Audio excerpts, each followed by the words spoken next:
성금요일 하면 어떤 이미지가 떠오르세요? 아마 많은 분들이 슬픔, 고통, 그런 비극적인 날로 생각하실 거예요. 그런데요, 개혁주의 신학에서는 이 날을 완전히 정말 놀랍도록 다르게 봅니다. 오늘 이 시간에는 바로 그 관점을 한번 제대로 파고들어 볼 거예요. 성금요일이 어떻게 패배가 아니라 오히려 승리의 날이 될 수 있는지 그 이야기를 한번 시작해 보겠습니다. 자, 그래서 바로 이 질문을 던져봐야 합니다. 성금요일은 정말로 패배의 날일까요? 십자가에 달렸다는 건 결국 그 모든 사역이 실패로 끝났다는 비극적인 결말 아닐까요? 보통은 그렇게 생각하기 쉽죠. 바로 이 질문에서부터 오늘 우리의 이야기가 시작됩니다. 와, 여기 한번 보세요. 이 두 관점의 차이가 정말 극명하죠? 왼쪽은 우리가 흔히 생각하는 거예요. 비극, 불의, 실패, 정말 어두운 날이죠. 그런데 오른쪽, 이 개혁주의 관점을 보면요. 단어 자체가 달라요. 승리, 하나님의 계획, 구속, 심지어 경이로운 십자가라고까지 부릅니다. 아니, 어떻게 이 끔찍한 날이 경이롭다는 말이 나올 수 있을까요? 지금부터 그 비밀을 하나씩 파헤쳐 보겠습니다. 자, 그럼 첫 번째 주제로 들어가 볼게요. 과연 이 십자가 사건이 그냥 갑자기 일어난 끔찍한 사고였을까요? 아니면 처음부터 거대한 계획의 일부였을까요? 여기서 핵심은 바로 이겁니다. 십자가는 절대로 플랜 B가 아니었다는 거예요. 원래 계획이 틀어져서 급하게 마련한 차선책 같은 게 아니라는 거죠. 이 관점에서 보면요. 십자가는 세상이 만들어지기도 전부터 세워져 있던 하나님의 영원한 구원 계획 그 자체의 완성이었습니다. 그러니까 비극적인 사건이 아니라 오히려 계획의 하이라이트였던 셈이죠. 이사야서에 나오는 이 구절 정말 강력하지 않나요? 여호와께서 그에게 상함을 받게 하시기를 원하사 이건 그냥 방치했다는 뜻이 아니에요.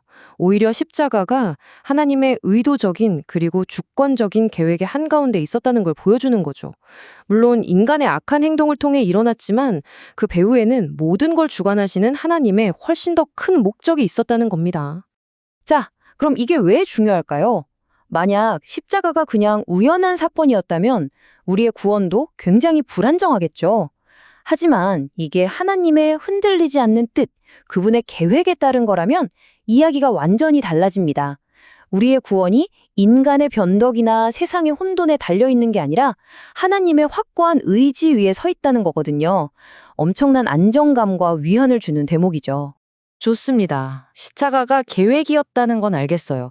그럼 이제 두 번째 파트로 넘어가서 구체적으로, 신학적으로 십자가에서 도대체 무슨 일이 벌어졌는지 그 작동 원리를 한번 들여다보겠습니다. 자, 조금 어려운 단어가 나왔죠? 형벌, 대속적 속죄. 쉽게 말해서 이런 거예요. 그리스도께서 그냥 사랑이란 이런 거야 하고 본을 보여주신 정도가 아니라는 겁니다. 그분은 우리가 받아야 할 죄의 대가, 그 정당한 처벌, 즉 하나님의 진노를 말 그대로 대신 남김없이 다 받으셨다는 뜻이에요. 우리의 죄값을 그분이 대신 완벽하게 치르셨다는 거죠. 이 개념을 가장 잘 설명하는 비유가 바로 위대한 교환입니다. 정말 기가 막힌 거래가 일어난 거예요. 한번 상상해 보세요. 우리가 가진 더러운 죄, 모든 허물과 죄악을 몽땅 그리스도께 드리고 우리는 그분에게서 뭘 받았을까요? 바로 그분의 완벽한 의로움, 단 한 점의 흠도 없는 완전한 기록을 받은 겁니다. 이거야말로 정말 우주적인 스케일의 맞교환이죠. 그리고 방금 말씀드린 그 위대한 교환의 가장 확실한 성경적 근거가 바로 이 구절입니다. 하나님이 죄를 알지도 못하신 이를 우리를 대신하여 죄로 삼으셨다. 왜요? 우리로 하여금 그 안에서 하나님의 의가 되게 하려 하심이라. 이 교리의 심장이라고 할 수 있는 정말 중요한 구절이죠. 아, 여기서 정말 중요한 오해 하나를 꼭 짚고 넘어가야 해요.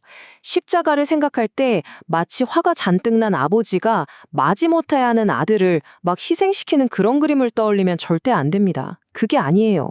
이건 성부, 성자, 성령, 즉 삼위일체 하나님 모두가 우리를 구원하시기 위해서 완벽하게 하나가 되어 행하신 위대한 사랑의 합작품이었습니다.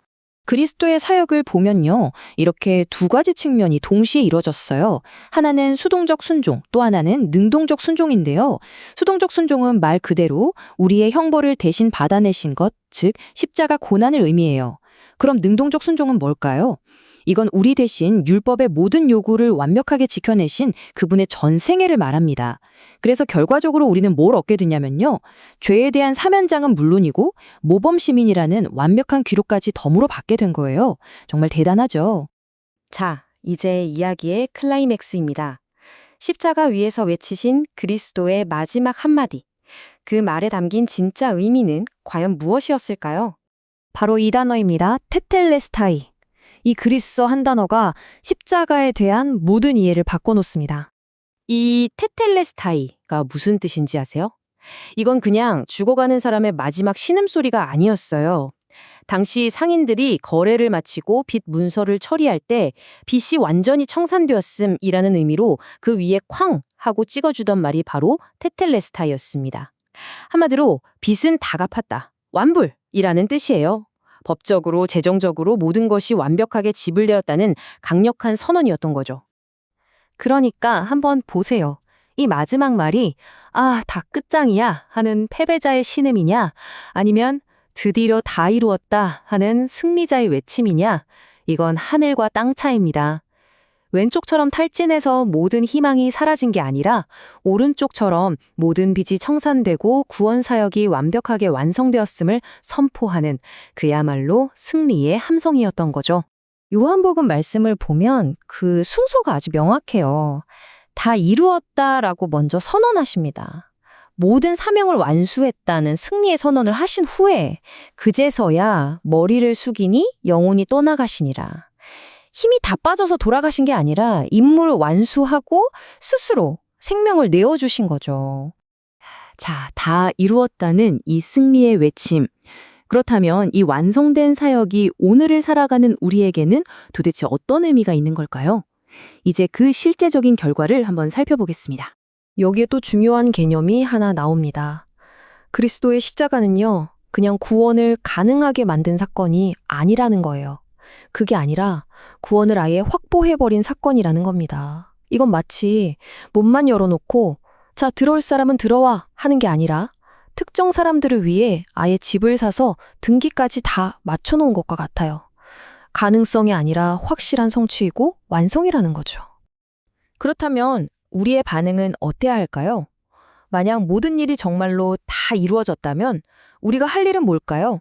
더 이상 뭔가를 해서 인정을 받으려고 애쓰고 내 자격을 증명하려고 발버둥 치는 게 아니겠죠.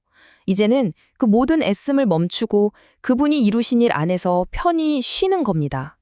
노력해서 뭔가를 얻어내는 삶에서 이미 주어진 선물을 그저 감사함으로 받는 삶으로 부르심을 받은 거죠. 이 놀라운 진실 앞에 설 때 우리 마음속에서 자연스럽게 우러나오는 반응들이 있습니다. 첫째는 거룩하신 분이 기꺼이 나를 대신하셨다는 사실에 대한 감사겠죠. 둘째는 나에게는 이 구원을 받을 만한 자격이 조금도 없었다는 것을 인정하는 겸손일 거고요. 셋째는 이제 나의 구원은 흔들리지 않는 완성된 기초 위에 서 있다는 확신. 그리고 마지막으로 이 모든 것을 가능하게 한 그 무한한 사랑에 대한 예배입니다. 결국 이 모든 이야기를 종합해 보면요.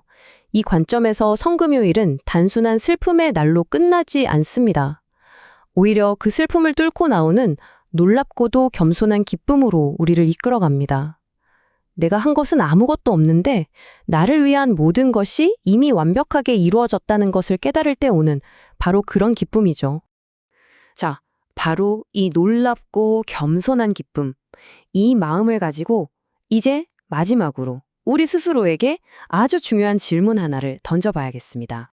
오늘 우리가 나눈 이야기의 핵심이 바로 이 질문에 담겨 있습니다. 한번 스스로에게 물어보세요. 만약 그분의 일이 정말로 완벽하게 다 이루어졌다면 나는 여전히 무엇을 더 하려고 애쓰고 있는가? 나의 구원을 위해서 혹은 하나님의 인정을 받기 위해서 내 힘으로 쌓아 올리려고 하는 것은 과연 무엇인가? 이 질문과 함께 성금요일의 진짜 의미를 다시 한번 깊이 묵상해 보시는 시간이 되셨으면 좋겠습니다.